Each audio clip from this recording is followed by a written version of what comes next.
Hello friends, welcome to the success Kendra. Friends, इस video में हम लोग बिहार एसएससी थर्ड सीजीएल की जो वैकेंसी आई हुई है 2022 में, फ्रेंड्स उसके लिए प्रैक्टिस सेट नंबर 2 को इस वीडियो में हम डिस्कस करेंगे। फ्रेंड्स, कल हमने प्रैक्टिस सेट नंबर 1 को कवर कर लिया था, तो अगर आपने नहीं देखा है तो देख लीजिएगा, लिंक आपको डिस्क्रिप्शन बॉक्स में मिल जाएगा। चैनल पर अगर आप पहली बार आए हैं तो चैनल को सब्सक्राइब कर लीजिए और बेल आइकन जो घंटी का निशान है उसको ज़रूर दबा लीजिएगा, ताकि जब भी बिहार एसएससी सीजीएल से संबंधित कोई भी इंपॉर्टेंट वीडियो अपलोड किया जाए तो उसका नोटिफिकेशन सबसे पहले आपके पास पहुंच जाए। तो चलिए फ्रेंड्स, बिना देरी किए हुए आज का सेशन स्टार्ट करते हैं। फ्रेंड्स, प्लीज़ वीडियो को लाइक कर दीजिए और जब सेशन समाप्त होगा तो इसे शेयर भी जरूर कर दीजिएगा। फ्रेंड्स, जैसे कि मैंने आपको बताया कि इस वीडियो में हम लोग बिहार एसएससी थर्ड सीजीएल 2022 के लिए प्रैक्टिस सेट नंबर 2 को इस वीडियो में डिस्कस करेंगे। तो आज के सेशन का पहला प्रश्न पढ़िए कि निम्न में से किसे मनोविश्लेषण यानी कि साइको एनालिसिस के संस्थापक के रूप में जाना जाता है। फ्रेंड्स, अगर आपको आंसर पता है तो आप आंसर कमेंट बॉक्स में देते चलेंगे। देखिए, राइट आंसर इसका ऑप्शन नंबर बी हो जाएगा, सिगमंड फ्रायड। सिगमंड फ्रायड का जन्म जो है, इनका जन्म ऑस्ट्रिया हंगरी साम्राज्य के फ्रीबर्ग शहर में हुआ था। ठीक है, ऑस्ट्रेलिया नहीं, ऑस्ट्रिया हंगरी साम्राज्य के फ्रीबर्ग शहर में हुआ था। ये जो सिगमंड फ्रायड हैं फ्रेंड्स, ये न्यूरोलॉजिस्ट यानी कि तंत्रिका विज्ञानी तथा साइको एनालिसिस्ट यानी कि मनोविश्लेषक थे। तो सभी पॉइंट्स को ध्यान रखेंगे। उसके बाद देखिए, वैदिक ऋचाओं के मुख्य संग्रह को क्या कहा जाता है। तो वैदिक ऋचाओं के मुख्य संग्रह को संहिता कहा जाता है। राइट आंसर इसका ऑप्शन नंबर डी हो जाएगा, संहिता। देखिए, वेदों की संख्या टोटल कितनी है, तो वेदों की संख्या टोटल 4 है। कौन कौन से वेद हैं, तो ऋग्वेद, यजुर्वेद, सामवेद और अथर्ववेद है। वेद भारत का सबसे प्राचीन धार्मिक ग्रंथ है। वेदों का संकलन महर्षि कृष्ण व्यास द्वैपायन जी ने किया था। यजुर्वेद ऐसा वेद है जिसे गद और पद दोनों में लिखा गया है। और अथर्ववेद में पवित्र जादू तथा चिकित्सा की जानकारी मिलती है। और इसी वेद में सभा और समिति को प्रजापति की 2 पुत्रियां कहा गया है। सभी पॉइंट्स ध्यान रखेंगे। अगला प्रश्न हमारा कि निम्न में से किस वर्ष जापान ने भारत पर हमला किया जिसके परिणाम स्वरूप इम्फाल की लड़ाई हुई थी। तो ये किया था 1944 में।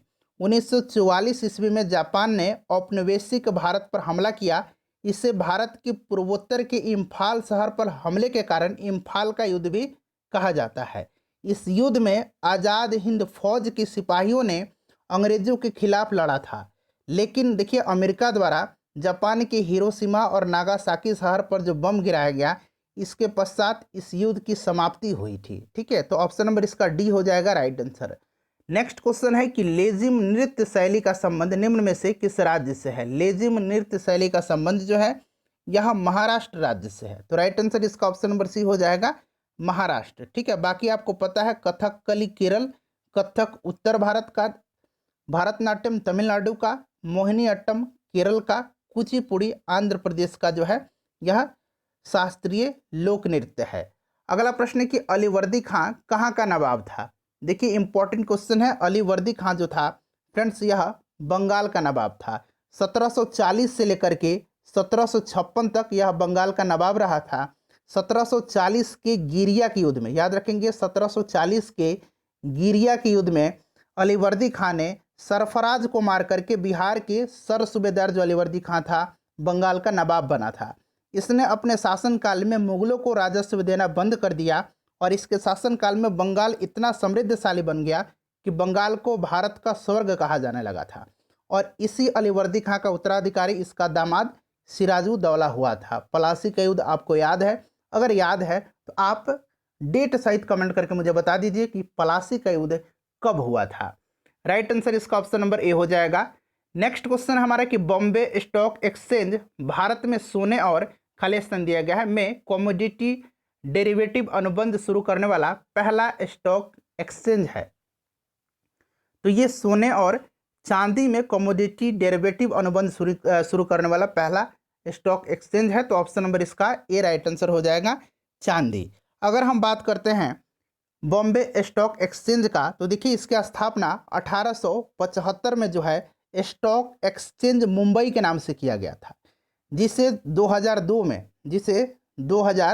2 में बदल करके बॉम्बे स्टॉक एक्सचेंज यानी कि BSE कर दिया गया। क्लियर। चलिए आगे बढ़ते हैं। नेक्स्ट क्वेश्चन हमारा कि देखिए यहाँ पर देखिए ग्लेशियर क्ले यानी कि मृदा और हिमोड के साथ सन्निहित अन्य सामग्रियों के मोटे जमाव को क्या कहा जाता है? तो फ्रेंड्स इसको कहा जाता है करेवा।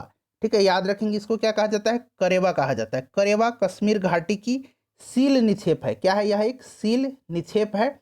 चलिए नेक्स्ट क्वेश्चन है कि चंद्रगुप्त ने खाली स्थान दिया गया के खिलाफ विद्रोह का नेतृत्व किया और उन्हें पराजित कर दिया था। तो चंद्रगुप्त मौर्य जो था फ्रेंड्स, ये नंद वंश का जो आखिरी शासक था धनानंद, इसी को पराजित करके मगध पर मौर्य वंश की स्थापना किया था। और इसमें सहायता किसने किया था? तो चाणक्य ने किया था, चंद्रगुप्त मौर्य का, जो कि बाद में प्रधानमंत्री भी बने थे। ठीक है, चलिए और इसी चंद्रगुप्त मौर्य के दरबार में मेगास्तीनित आया था जिसने इंडिका पुस्तक लिखा था। तो ये नंद वंश हो जाएगा, ऑप्शन नंबर इसका सी राइट आंसर हो जाएगा।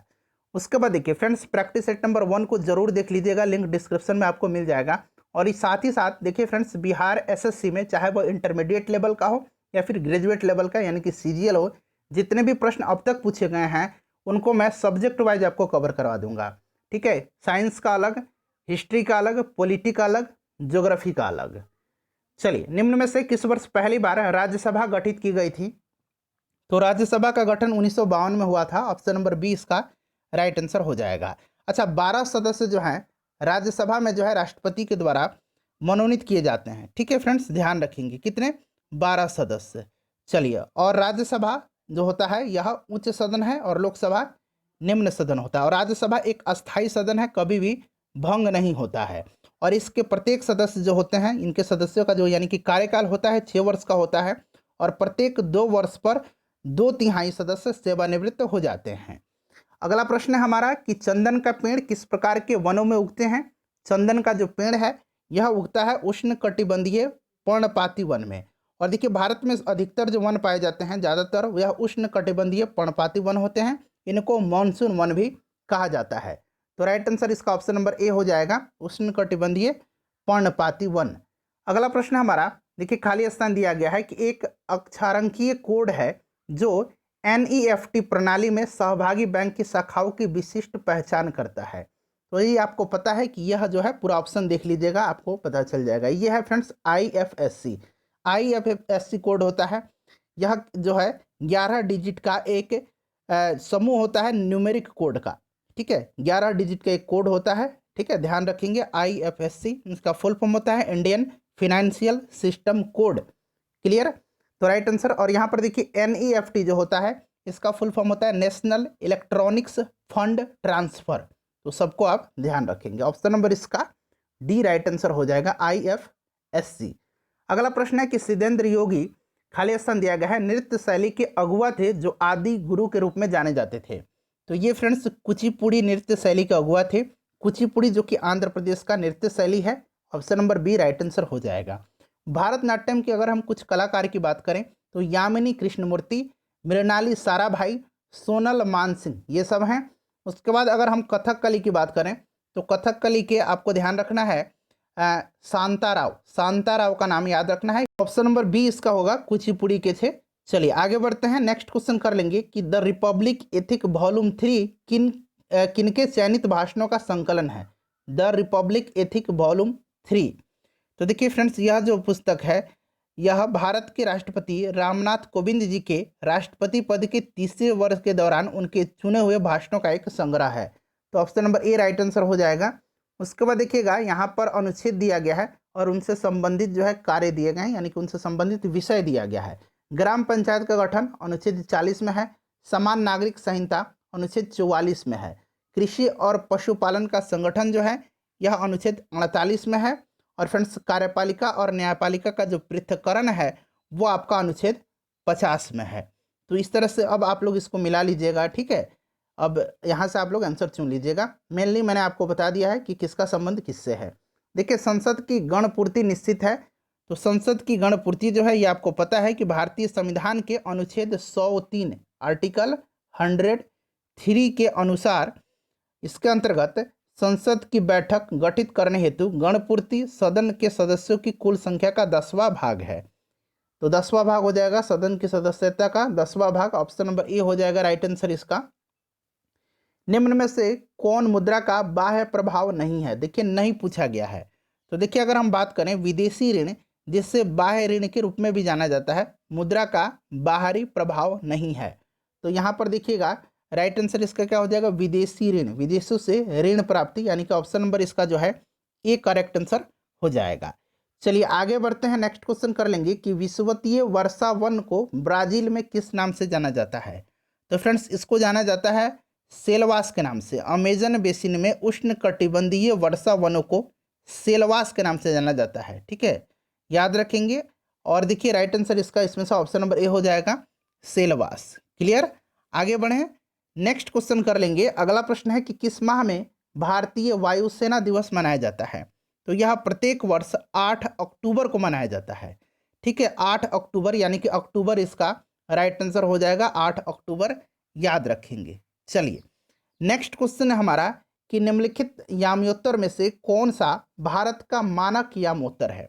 तो ये आपको 82.5 डिग्री ईस्ट जो है 82.5 डिग्री ईस्ट का देशांतर को मानक मध्याह्न रेखा माना जाता है, ध्यान रखेंगे, ठीक है फ्रेंड्स, इंपॉर्टेंट है। और यह जो है भारत का मानक मध्याह्न रेखा उत्तर प्रदेश के मिर्जापुर से होकर के गुजरती है। तो राइट आंसर इसका कितना हो जाएगा? 82.5 डिग्री पूर्व हो जाएगा, ईस्ट हो जाएगा, ठीक है। चलिए उसके बाद नेक्स्ट क्वेश्चन करेंगे कि निवल निवेश प्राप्त करने हेतु सकल निवेश में क्या घटाया जाता है? तो बताइए राइट आंसर। तो करेक्ट आंसर इसका हो जाएगा आपका मूल्यह्रास, ठीक है, मूल्यह्रास याद रखेंगे, इंपॉर्टेंट है। चलिए नेक्स्ट क्वेश्चन है हमारा कि कोटोपैक्सी पर्वतीय चोटी किस देश में स्थित है? तो यह इक्वाडोर में है, इक्वाडोर में। यह प्रश्न जो है बिहार SIPT में पूछा गया था, ठीक है। चलिए उसके बाद देखिएगा कि लूसी ब्रॉन्ज का संबंध जो है निम्नलिखित में से किस खेल से है? लूसी ब्रॉन्ज जो है यह women's player of the year award जीतने वाली पहली इंग्लिश फुटबॉलर बनी थी, इसीलिए यह इंपॉर्टेंट है, फुटबॉल हो जाएगा राइट आंसर इसका। उसके बाद देखिएगा तोताए हिंद या तूतिए हिंद नाम से प्रसिद्ध अमीर खुसरो कहाँ पैदा हुए थे? अमीर खुसरो को तूतिए हिंद कहा जाता है, याद रखेंगे फ्रेंड्स। और इनका जन्म जो है उत्तर प्रदेश के कांसगंज जिले के पटियाली गांव में हुआ था, क्लियर। और वे दिल्ली के निजामुद्दीन औलिया के एक फकीर और आध्यात्मिक शिष्य थे। राइट आंसर इसका हो जाएगा आपका पटियाली, यहाँ ऑप्शन नंबर सी इसका राइट आंसर हो जाएगा। चलिए आगे बढ़ते हैं, नेक्स्ट क्वेश्चन है कि सामाजिक मूल्यों को आत्मसात करने की प्रक्रिया को क्या कहते हैं? तो फ्रेंड्स इसको कहा जाता है, क्या कहा जाता है? समाजीकरण कहा जाता है, ठीक है, समाजीकरण इसको कहा जाता है, ऑप्शन नंबर बी इसका राइट आंसर हो जाएगा। उसके बाद देखिएगा कि जाइमेक्स जो है फ्रेंड्स यह संयुक्त नौसेना अभ्यास किसके बीच है? तो देखिए जापान इंडिया मैरीटाइम, ठीक है, एक्सरसाइज इसका नाम है। और राइट आंसर इसका क्या हो जाएगा? भारत और जापान के बीच में। तो भारत और जापान ऑप्शन नंबर इसका बी हो जाएगा करेक्ट आंसर। उसके बाद देखिएगा कि निम्न में से कौन सा इसमें से सुमेलित नहीं है? तो काली मृदा महाराष्ट्र सही दिया गया है, लेटराइट मृदा तमिलनाडु ये भी सही दिया गया है, जलोढ़ मृदा उत्तर प्रदेश बिल्कुल करेक्ट है। पीट मृदा जो है यह गुजरात नहीं होगा। देखिए पीट मृदा जो है फ्रेंड्स यह बिहार के उत्तरी भाग, उत्तराखंड के दक्षिणी भाग और पश्चिम बंगाल, उड़ीसा और तमिलनाडु के तटीय क्षेत्रों में व्यापक रूप से यह पाई जाती है, ठीक है। तो ऑप्शन नंबर सी जो है सही सुमेलित नहीं है। उसके बाद देखिएगा कि चक्राकार प्रवाह के आरेख के अनुसार उत्पादन के कारकों के बाजार में, तो सभी ऑप्शन को पहले आप पढ़ लीजिए, ठीक है, उसके बाद करेक्ट आंसर मैं आपको बता दूंगा। पहले सभी ऑप्शन को आप पढ़ लीजिए एक बार। तो देखिए राइट आंसर जो हो जाएगा इसका ऑप्शन नंबर ए हो जाएगा, परिवार खरीदार होते हैं और फर्म विक्रेता होता है। अगला प्रश्न हमारा कि पहली बार ब्रिक्स फिल्म संगोष्ठी का आयोजन किया गया, मेजबान देश कौन सा था? तो केंद्रीय सूचना और प्रसारण मंत्री अनुराग ठाकुर ने सितंबर 2021 सितंबर 2021 में प्रथम ब्रिक्स फिल्म संगोष्ठी का उद्घाटन किया था। भारत राइट आंसर हो जाएगा। भारत में आयोजित होने वाला ब्रिक्स शिखर सम्मेलन के लिए विशेष आयोजनों के एक भाग के रूप में भारत में पहली बार ब्रिक्स फिल्म प्रौद्योगिकी संगोष्ठी का आयोजन किया गया था। नेक्स्ट क्वेश्चन है किम्बरले हीरा का जो खनन केंद्र है वह किस देश में स्थित है? किम्बरले जो है यह साउथ अफ्रीका में है, दक्षिण अफ्रीका हो जाएगा राइट आंसर। पृथ्वी पर जीवन की उत्पत्ति कब हुई थी? जटिल अणुओं के निर्माण के कारण पृथ्वी पर जीवन की उत्पत्ति लगभग 3.8 बिलियन वर्ष पहले हुई थी, यानी कि 3.8 अरब वर्ष पूर्व मानी जाती है। ठीक है, तो ऑप्शन नंबर इसका बी राइट आंसर हो जाएगा। उसके बाद देखिए व्यापार एवं प्रशुल्क पर समझौता की संस्थापना कहाँ पर की गई थी? तो ये फ्रेंड्स कहाँ पर की गई थी? तो राइट आंसर इसका हो जाएगा आपका ऑप्शन नंबर बी जेनेवा में। ठीक है, जेनेवा में हुई थी। इंपॉर्टेंट है, ध्यान रखेंगे। विश्व व्यापार संगठन की स्थापना 1 जनवरी 1995 को टैरिफ और व्यापार पर सामान्य समझौते यानी कि गैट के स्थान पर हुई थी। ठीक है फ्रेंड्स, ध्यान रखेंगे। उसके बाद देखिए महिलाओं के जो शॉर्टपुट होता है, गोला होता है, उसका वजन कितना होता है? तो फ्रेंड्स यहाँ पर देखिएगा किलोग्राम में दिया गया है, तो 7 महिलाओं का पूछा गया है, तो पुरुषों का 7 यहाँ मैं लिखता हूँ 7.26 किलोग्राम होता है, और महिलाओं का जो होता है वो होता है 4 kilogram. Option number A right answer हो जाएगा। वहीं अगर पाउंड में पूछा जाए तो पुरुषों का जो होता है 16.01 पाउंड लगभग होता है, और महिलाओं का जो होता है वो आपका 8.8 पाउंड होता है। ठीक है, तो पाउंड में भी आप ध्यान रख लेंगे। उसके बाद देखिएगा कि राजस्थानी भाषा में लघु कहानी का शीर्षक जिसे साहित्य अकादमी पुरस्कार प्रदान किया गया था वह कौन सा है? तो फ्रेंड्स वह है आपका बारीक बात। ऑप्शन नंबर बी हो जाएगा। बारीक बात जो है फ्रेंड्स, इसके लेखक रामस्वरूप किशन हैं, जिनको कि 2019 में साहित्य अकादमी पुरस्कार से सम्मानित किया जा चुका है। क्लियर? चलिए, बारीक बात का लेखक का नाम याद रखना है, रामस्वरूप किशन। उसके बाद देखिएगा कि निम्न में से कौन सी विश्व की सबसे व्यस्तम नहर है? तो सबसे व्यस्तम विश्व की जो नहर है यह कील नहर है, जर्मनी में है यह, और यह जो है उत्तरी सागर और बाल्टिक सागर को जोड़ता है। तो यह कील नहर जर्मनी, याद रखेंगे। भारतीय मानक समय रेखा कहाँ से नहीं गुजरती है? भारतीय मानक समय रेखा जो है यह 5 राज्यों से होकर के गुजरती है। यह कौन कौन से हैं? तो फ्रेंड्स यह उत्तर प्रदेश, मध्य प्रदेश, छत्तीसगढ़, उड़ीसा और आंध्र प्रदेश है। देखिए यहाँ से आपका जो हो जाएगा तेलंगाना नहीं होगा। ऑप्शन नंबर इसका डी जो होगा राइट आंसर 35 का हो जाएगा। ठीक है, चलिए आगे बढ़ते हैं। नेक्स्ट क्वेश्चन है कि लाख बख्श के नाम से जो है निम्नलिखित सुल्तानों में से किसे जाना जाता है? लाख बख्श के नाम से जाना जाता है कुतुबुद्दीन ऐबक को, लाखों का दान करने वाला। ठीक है, तो कुतुबुद्दीन ऐबक हो जाएगा इसका राइट आंसर। अगला प्रश्न है हमारा फ्रेंड्स, नेक्स्ट क्वेश्चन है कि किस राज्य में विधान परिषद का सृजन अथवा समाप्ति, किसी राज्य में विधान परिषद का सृजन अथवा समाप्ति की जा सकती है? बताइए। तो राइट आंसर इसका क्या हो जाएगा? इंपॉर्टेंट क्वेश्चन है। करेक्ट आंसर इसका पूरा ऑप्शन पहले देखिए। तो देखिए राइट आंसर इसका हो जाएगा राज्य विधानसभा की तत्व संबंधी संकल्प को पारित कर संसद के द्वारा। क्लियर? संसद के द्वारा। देखिए संसद को राज्यों की विधान परिषद की गठन अथवा विघटन का अधिकार है, परंतु इसके लिए प्रस्तुत विधेयक का विधानसभा में विशेष बहुमत यानी कि 2/3 से पारित होना अनिवार्य है। तो ऑप्शन नंबर इसका सी हो जाएगा राइट आंसर। देखिए किस दशक को United Nations decade of healthy ageing घोषित किया गया है? तो यह 2021 से लेकर के 2030 तक का जो है उसको किया गया है। ठीक है, स्वस्थ वृद्धावस्था दशक घोषित इसको किया गया है। चलिए नेक्स्ट क्वेश्चन है हमारा कि राष्ट्रीय खेल दिवस कब मनाया जाता है? तो राष्ट्रीय खेल दिवस 29 अगस्त को मेजर ध्यानचंद, जिन्हें हॉकी का जादूगर के रूप में जाना जाता है, उनके जन्म दिवस के अवसर पर जो है मनाया जाता है। तो यह 29 अगस्त हो जाएगा राइट आंसर। नेक्स्ट क्वेश्चन हमारे कि निम्नलिखित में से कौन सा लक्षण प्राथमिक समूह का है? तो देखिए प्राथमिक समूह की विशेषता यह होती है कि इसमें लोगों के बीच घनिष्ठ संबंध होता है और वे आमने सामने एक दूसरे से बातचीत करते हैं। राइट आंसर इसका क्या हो जाएगा? करेक्ट आंसर फ्रेंड्स इसका आपका ऑप्शन नंबर बी हो जाएगा, घनिष्ठ एवं आमने सामने का मेल मिलाप। विश्व का सबसे तेज धावक जो उसेन बोल्ट हैं वो किस देश के हैं? तो ये फ्रेंड्स जमैका के हैं उसेन बोल्ट।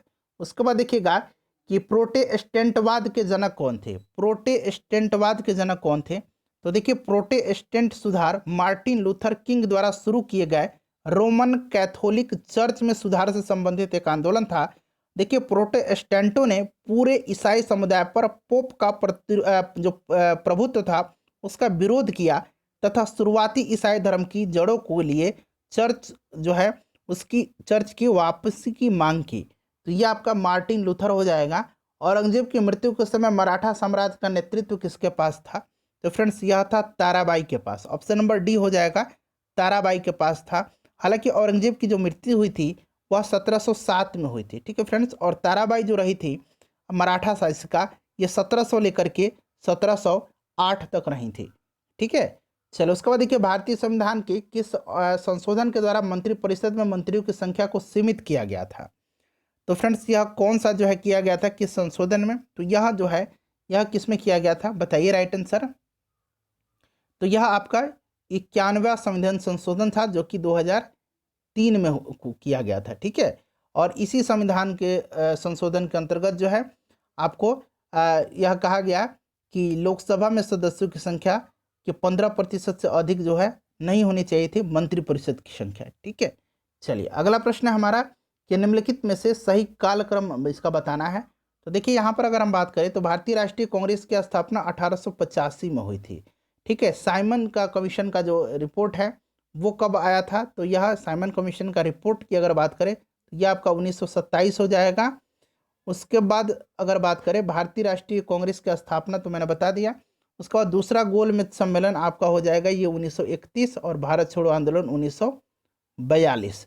तो बिल्कुल क्रम से है। अब आप इसको 3 4 1 2 राइट आंसर इसका हो जाएगा। ठीक है, तो 3 उसके बाद 4 उसके बाद 1 और उसके बाद 2 यानी कि ऑप्शन नंबर बी होना चाहिए।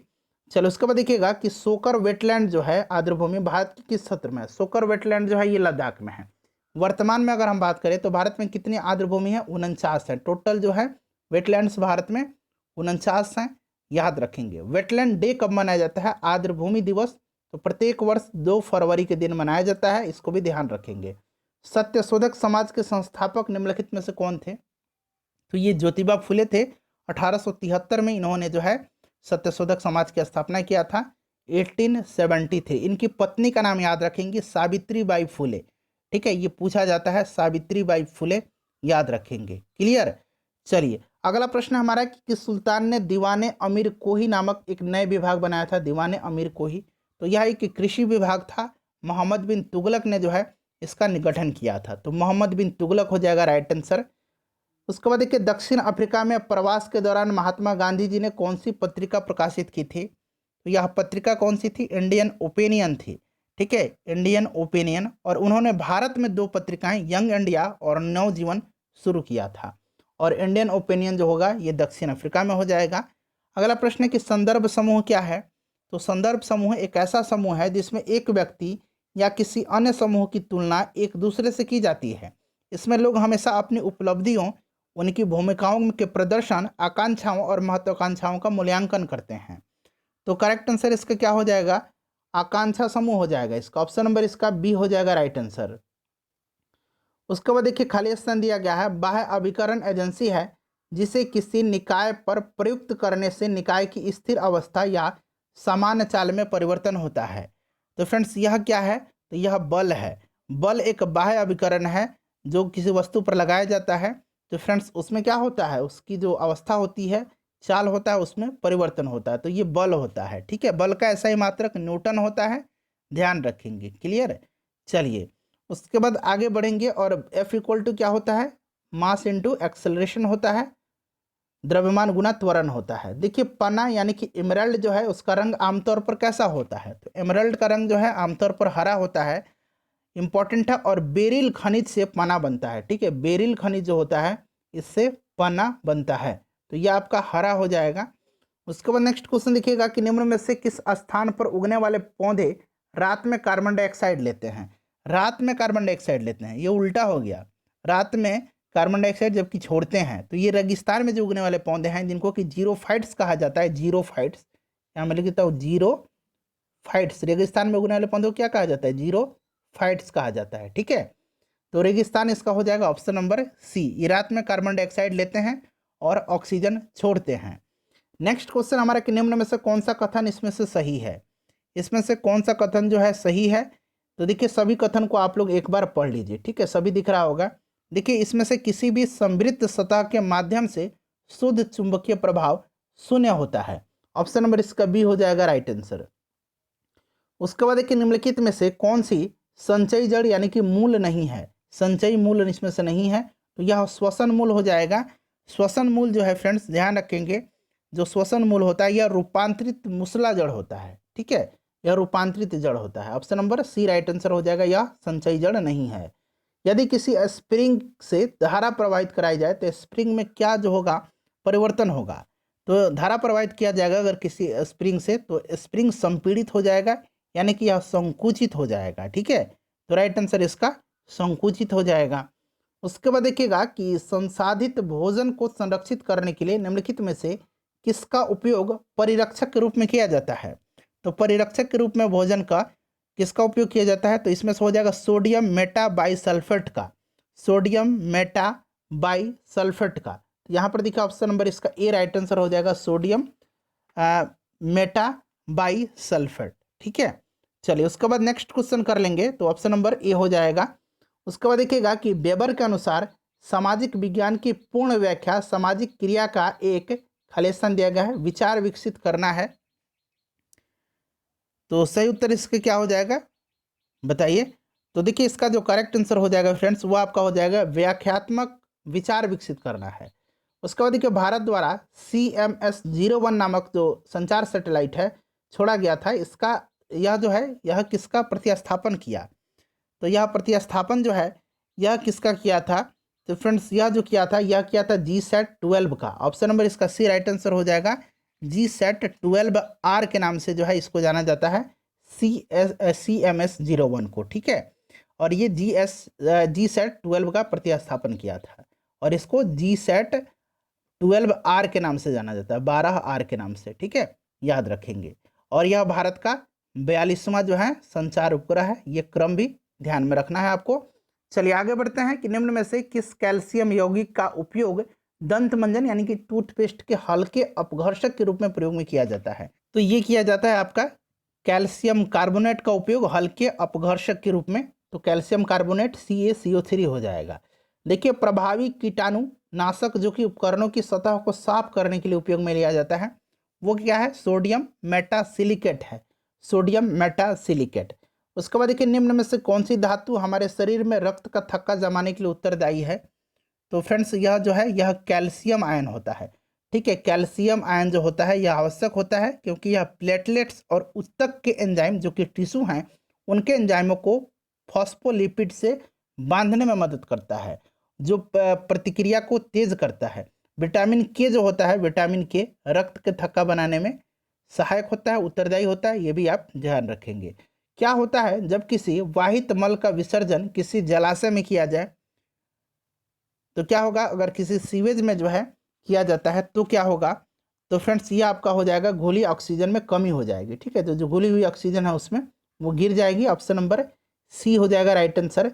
यदि किसी अपरिवर्ती प्रतिरोधक के सिरों के बीच का विभवांतर आधा कर दिया जाए तो विद्युत शक्ति का मान क्या हो जाएगा, तो विद्युत शक्ति का मान 1/4 हो जाएगा, 1/4 हो जाएगा इसका राइट आंसर। ठीक है, चलो उसके बाद देखिएगा कि जहरीला पदार्थ जो हरा आलू में पाया जाता है, तो हरा आलू में सोलानाइन पाया जाता है, जो हरा आलू होता है सोलानाइन पाया जाता है। ठीक है, चलिए इंपॉर्टेंट है, ध्यान रखेंगे। अगला प्रश्न है कि हैकिंग के लिए किसी यूजर का पासवर्ड का पता करना क्या कहलाता है। तो फ्रेंड्स ये क्या कहलाता है बताइए। तो सही आंसर इसका आपका हो जाएगा स्नीकिंग। ठीक है, स्नीकिंग कहलाता है। ऑप्शन नंबर इसका ये राइट आंसर हो जाएगा। उसके बाद देखिएगा कि माइकोटॉक्सिन्स उत्पादन होते हैं। तो फ्रेंड्स माइकोटॉक्सिन जो है यह उत्पादन किसके द्वारा होते हैं, तो राइट आंसर इसका क्या हो जाएगा, तो देखिए इसका जो करेक्ट आंसर हो जाएगा वो आपका हो जाएगा कवक के द्वारा, फंगस के द्वारा। ठीक है, फंगी के द्वारा जो होता है यह उत्पादन होते हैं। उसके बाद देखिएगा कि बोर के सिद्धांत के अनुसार परमाणु त्रिज्या r और मुख्य क्वांटम संख्या n में संबंध क्या है। तो ये संबंध जो है यह आपका क्या हो जाएगा, राइट आंसर इसका ऑप्शन नंबर, सभी ऑप्शन के देखिए ऑप्शन नंबर ए हो जाएगा इसका करेक्ट आंसर। ठीक है, चलिए उसके बाद नेक्स्ट क्वेश्चन कर लेंगे। अगला प्रश्न हमारा खाली स्थान दिया गया है, रुधिर में पैदा होने वाले सूक्ष्म जीवों को फांस करके रुधिर निस्पंदन यानी कि फिल्टर के रूप में काम करती है। तो यह आपका स्प्लीन है, प्लीहा है। ठीक है, प्लीहा जो है राइट आंसर इसका हो जाएगा, इंपॉर्टेंट है। यह रक्त को छानता है और रक्त जनित सूक्ष्म जीवों को अलग करता है। देखिए खाद्य श्रृंखलाओं के इंटरलॉकिंग पैटर्न को क्या कहा जाता है, खाद्य श्रृंखला उसका जो इंटरलॉकिंग पैटर्न है उसको क्या कहा जाता है, तो राइट आंसर इसका हो जाएगा आपका खाद्य जाल। ठीक है, खाद्य जाल हो जाएगा right answer option number C. कच्चे खाने वाले खाद्य पदार्थों को धोना चाहिए, किससे धोना चाहिए, तो पोटेशियम परमैंगनेट से, KMnO4 से ऑप्शन नंबर इसका डी हो जाएगा राइट आंसर, KMnO4 यानी कि पोटेशियम परमैंगनेट से। ठीक है, यह कीटाणु, जीवाणु और कीटाणुनाशकों को दूर करने में प्रभावी होता है। अम्लीय वर्षा के लिए निम्नलिखित में से कौन सा गैस जिम्मेदार है? तो अम्लीय वर्षा के लिए जो है आपको पता है कौन सा गैस है, सल्फर डाइऑक्साइड और नाइट्रोजन के ऑक्साइड। ठीक है, तो यहाँ पर देखिए सल्फर डाइऑक्साइड दिया गया, ऑप्शन नंबर इसका डी जो होगा राइट आंसर हो जाएगा। उसके बाद नेक्स्ट क्वेश्चन है कि सही कथन इसमें से चुनना है, सही कथन इसमें से चुनना है और उसके बाद यहाँ से आपको देख करके और कूट दिया गया है, उसके अनुसार आपको आंसर बताना है। बताइए, सभी दोनों कथन को पढ़िए पहले, फिर आंसर बताइएगा। तो देखिए इसमें से अगर हम बात करें तो कौन सा राइट आंसर इसका होगा? देखिए, मौसम वायुमंडल की क्षणिक अवस्था है, मौसम वातावरण की क्षणिक अवस्था है, जबकि जलवायु जो है फ्रेंड्स, देखिए मौसम वायुमंडल की क्षणिक अवस्था है, जबकि जलवायु जो है यह लंबी अवस्था मौसम की स्थिति के औसत को दर्शाता है। ठीक है, मौसम तेजी से बदलता है और यह एक दिन या सप्ताह के भीतर बदल सकता है, लेकिन जलवायु परिवर्तन का प्रभाव काफ़ी लंबे अवधि तक रहता है। तो इसमें से पूछा गया है कि सही कथन का पहचान करें, तो मौसम वायुमंडल की क्षणिक अवस्था है, तो ये तो सही दिया गया है, और जलवायु अपेक्षाकृत लंबे समय की मौसमी दशाओं का औसत है, दोनों सही हैं। तो राइट आंसर इसका क्या होना चाहिए? एक और दो दोनों होना चाहिए, यानी कि इसका option number C right answer हो जाएगा। चलिए उसके बाद आगे बढ़ते हैं, लंबी अवधि होता है। अगला प्रश्न है हमारा कि विभिन्न देशों में कई लोगों को प्रभावित करने वाली बीमारी को क्या कहा जाता है? तो फ्रेंड्स इसको कहा जाता है महामारी। क्या कहा जाता है? महामारी कहा जाता है, पेंडेमिक कहा जाता है। ऑप्शन नंबर बी हो जाएगा राइट आंसर। उसके बाद देखिएगा कि निम्न में से कौन सा किरण धन आवेशित कणों से युक्त है? इसका आंसर फ्रेंड्स आप कमेंट करके मुझे बताइए, और आप सभी लोग अपना अपना स्कोर कमेंट करके ज़रूर बता दीजिए। वीडियो को लाइक कर दीजिए और शेयर कर दीजिएगा।